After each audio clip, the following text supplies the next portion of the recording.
পুঁই শাকের তরকারি করব। দেখছো কবিতার রান্নাঘরে পুঁই শাকের তরকারি।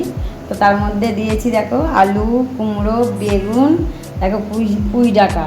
তো পুঁই ডাঁটাটা দেখো সিদ্ধ করছি, এটা পরে দেখাবো। তো আমি এখন দেবো 5 ফোঁটন। দেখো বন্ধুরা, দিচ্ছি আমি একটু হালকা সর্ষের তেল। দেখো কইটুকি তেল দিচ্ছি, দেখো একদম অল্প তেল দিচ্ছি। তো ওর মধ্যে 5 ফোঁটন দেবো আমি। দেখো পুঁই শাকের তরকারি সবসময় 5 ফোঁটন দিতে হয়। দেখছো 5 ফোঁটন দিলাম।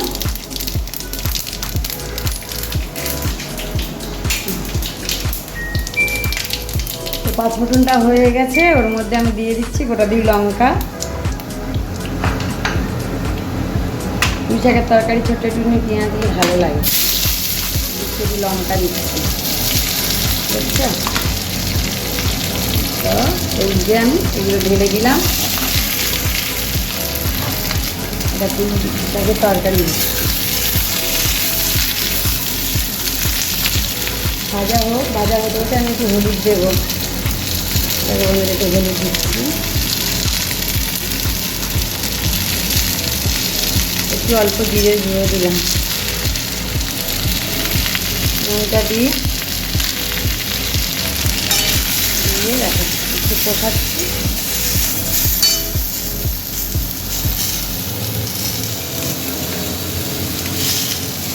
অল্প সামান্য একটু জল দিচ্ছি, মশলাটা পুড়ে যাবে। তো মশলাটা পুড়ে যাবে, সামান্য একটু জল দিয়েছি, দিয়ে এটাকে একটু কষে নিয়েছি। বেশি করবো না, অল্প করতে হবে।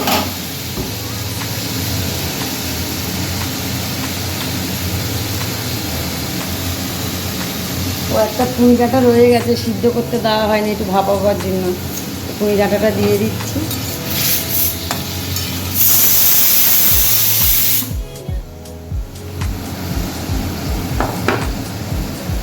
পাতাগুলো একটু পরে দেবো, সবুজ হবে তো, এখন দিলে কালারটা নষ্ট হয়ে যায়।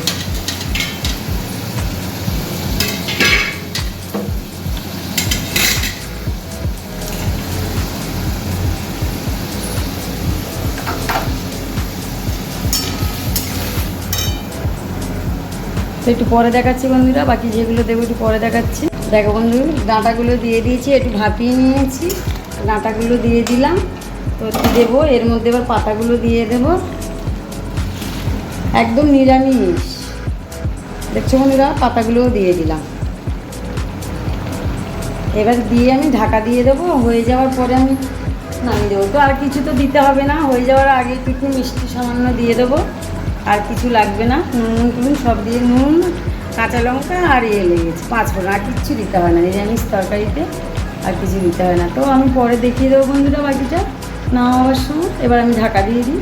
শাকের তরকারিটা হয়ে গেছে, তো আমি নামিয়ে নিয়েছি একটা জায়গা, নামাচ্ছি। তো দেখো এটা আমাদের তো কিছু লাগে না, নিরামিষ তরকারি। দেখছো বন্ধুরা পুঁই শাকের তরকারিটা কত সুন্দর বানিয়েছি বলো। তো কিছুই লাগলো না, 5 ফোঁড়ন দিলাম আর কাঁচা লঙ্কা দিয়ে বানিয়েছি এটা। আর হওয়ার আগে একটুখানি চিনি দিয়েছিলাম, আর কিচ্ছু দিইনি, সামান্য একটু চিনি দিয়েছি। তো নমস্কার বন্ধুরা, ভালো লাগলে আমাকে পাশে থাকবেন, আমাকে সাপোর্ট করবেন। নমস্কার বন্ধুরা, কবিতার রান্নাঘর।